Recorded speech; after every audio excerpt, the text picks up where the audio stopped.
bermain di bawah asuhan Maradona, ini kata Di Maria. Sudah lebih dari setahun sejak legenda sepak bola Diego Maradona meninggal dunia. Namun meski telah tiada, Maradona terus hidup bagi banyak orang Argentina, baik melalui kenangan, mural, dokumenter, dan lain-lain. Selama wawancara dengan TNT Sports Argentina, penyerang Paris Saint-Germain Angel Di Maria menceritakan waktunya bersama Maradona. Di Maria menceritakan bagaimana Maradona adalah ayah kedua baginya, mengingat dia adalah pemain muda yang menerobos dengan tim nasional. Pada Piala 2010 di Afrika Selatan, dia seperti ayah saya atau teman seumur hidup. Dia akan duduk di tempat tidur saya dan menceritakan hal-hal tentang Napoli seolah-olah dia sudah mengenalnya seumur hidup, kata Di Maria.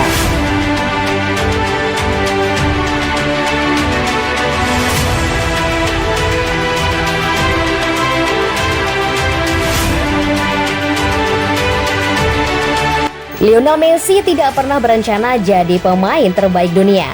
Messi merasa beruntung bisa mencapai puncak karirnya dan tidak suka memberi nasihat kepada orang-orang. Messi mengatakan bahwa dirinya tidak merasa nyaman menjadi panutan bagi orang lain dan tidak pernah bermimpi menjadi pemain terbaik dalam sejarah sepak bola. Baru-baru ini, bintang PSG tersebut meraih Ballon d'Or ketujuhnya, memperpanjang rekornya sebagai pemain dengan kemenangan terbanyak dalam sejarah penghargaan tersebut. Dia dipuji dan menjadi contoh bagi para pemain muda untuk diteladani sepanjang karirnya. Tapi Messi mengakui bahwa dirinya tidak ingin dilihat sebagai panutan.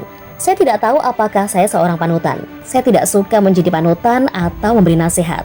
Saya berjuang untuk mimpi saya. Awalnya untuk menjadi pemain profesional, kemudian saya mencoba melampaui diri saya sendiri dan mencapai tujuan baru setiap tahun. Di tengah itu semua, ada juga unsur keberuntungan. Itu juga bergantung pada Tuhan. Dan saya percaya dia memilih untuk membuat semua ini terjadi pada saya. Bagi saya, bisa dianggap atau disebut sebagai salah satu pemain terbaik dunia itu sudah lebih dari cukup. Itu adalah sesuatu yang saya tidak akan pernah berani bayangkan atau impikan. Tapi, saya tidak tahu bagaimana mengatakannya agar tidak salah diartikan. Bukannya saya tidak tertarik, tapi katakanlah saya tidak terlalu mementingkan semua itu. Itu tidak mengubah apapun bagi saya untuk menjadi yang terbaik atau tidak. Dan saya juga tidak pernah mencoba menjadi seperti itu, ujar Lionel Messi.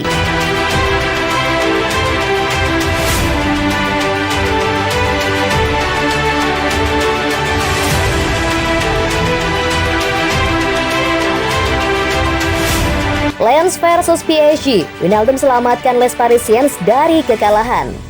PSG selamat dari kekalahan saat bertandang ke markas Lens. George Wijnaldum mencetak gol di injury time untuk memaksakan laga berakhir 1-1. Duel Liga 1 antara PSG versus Lens dilangsungkan pada Minggu 5 Desember 2021. Kedua kesebelasan sama kuat tanpa gol di sepanjang babak pertama. Lens membuat pendukungnya bersorak. Selepas pertandingan melewati sejam, kebuntuan terpecah.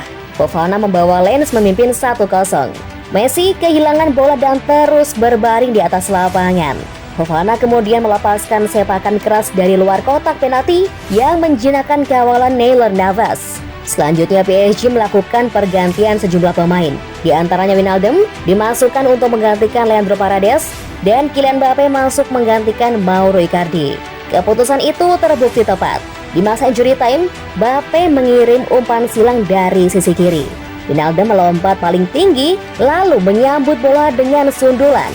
Bola terlalu keras untuk dihentikan Gianluca sehingga skor 1-1. Dengan satu tambahan poin ini, PSG masih nyaman memuncaki klasemen Liga 1 setelah mengumpulkan 42 poin dari 17 pertandingan. PSG unggul jauh dari rival terbaiknya Marseille yang baru mendulang 29 poin dari 16 laga. Sedangkan Lens kini duduk di posisi kelima dengan perolehan 27 poin. Di pertandingan ini, PSG lebih mendominasi Lens. Statistik Worldsport menunjukkan PSG punya penguasaan bola mencapai 64%.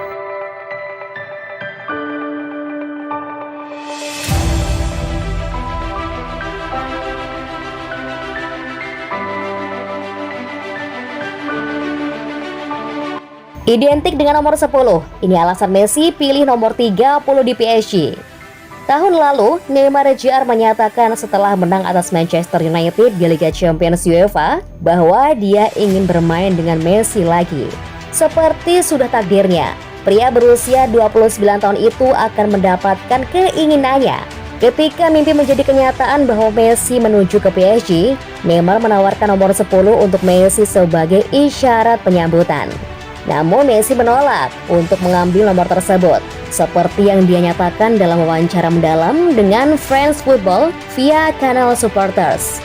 Messi menjelaskan mengapa dia memilih untuk berganti nomor daripada memakai nomor biasa 10 seperti yang dia lakukan dengan FC Barcelona dan dengan timnas Argentina. 10 itu milik Neymar, saya baru di klub, saya datang untuk membantu. Itu adalah sikap yang luar biasa di pihaknya. Saya mengharapkan karena saya tahu kami menghabiskan waktu di Barca dan kami bertahan. Tampaknya lebih adil bagi saya bahwa dia menyimpan nomor 10. Inilah mengapa saya mengambil yang lain yang saya suka, yakni 30. Daripada menerima tawaran Neymar, Messi memilih untuk memakai nomor lamanya, 30, yang merupakan nomor pertama kali dia kenakan saat bermain bersama Barcelona di tim utama. Kemudian, dia beralih ke nomor 10 saat Ronaldinho hengkang ke AC Milan.